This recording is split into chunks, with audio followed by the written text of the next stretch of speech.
कड़ी में हम स्वतंत्रता सेनानी वसंत दादा पाटिल को याद कर रहे हैं, जिनकी मृत्यु 1 मार्च 1989 को हुई थी। 13 नवंबर 1917 को महाराष्ट्र के सांगली में जन्मे वसंत दादा पाटिल सरदार पटेल और नेताजी सुभाष चंद्र बोस से बहुत प्रभावित थे।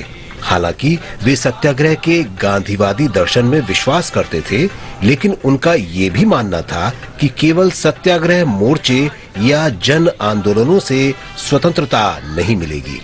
वे क्रांतिकारी गतिविधियों से भी जुड़े थे। ब्रिटिश सरकार ने उनके खिलाफ कई आपराधिक मामले दर्ज किए और उन्हें गिरफ्तार कर लिया। विनोबा भावे के व्यक्तिगत सत्याग्रह के बाद वसंत दादा पाटिल सत्याग्रही बन गए। आजादी के बाद 1976 से 1985 के बीच वसंत दादा पाटिल 3 बार महाराष्ट्र के मुख्यमंत्री बने। हम इस महान राष्ट्रवादी को नमन करते हैं। आज हम स्वतंत्रता सेनानी और कवि सोहन लाल द्विवेदी को भी याद कर रहे हैं, जिनकी मृत्यु 1 मार्च 1988 को हुई थी। राष्ट्रीय कवि के रूप में विख्यात द्विवेदी महात्मा गांधी से बहुत प्रभावित थे। सोहन लाल द्विवेदी का जन्म 22 फरवरी 1906 को उत्तर प्रदेश के फतेहपुर में हुआ था।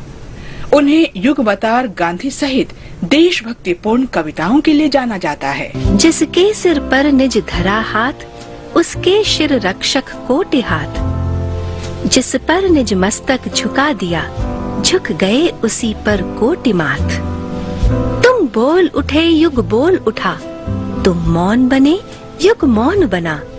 कुछ कर्म तुम्हारे संचित कर, युग कर्म जगा युग धर्म तना।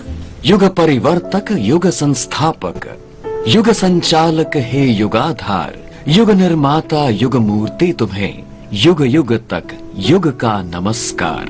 दृढ़ चरण सुदृढ़ कर संपुट से, तुम काल चक्र की चाल रोक।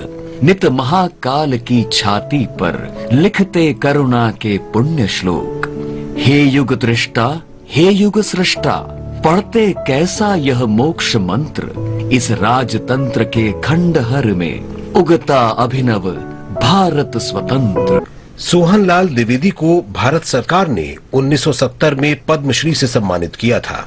हम इस महान भारतीय कवि को नमन करते हैं। स्वतंत्रता सेनानी नौहाल सिंह को भी आज हम याद कर रहे हैं, जिन्हें 1857 में भारतीय स्वाधीनता संग्राम में भाग लेने पर अंडमान द्वीप समूह निर्वासित किया गया था। वे प्रारंभ में ईस्ट इंडिया कंपनी की बंगाल सेना में सैनिक थे, लेकिन जल्द ही उन्होंने ये नौकरी छोड़ दी और बिहार तथा बंगाल में विभिन्न स्थानों पर ब्रिटिश प्रतिष्ठानों पर कई हमलों में भाग लिया।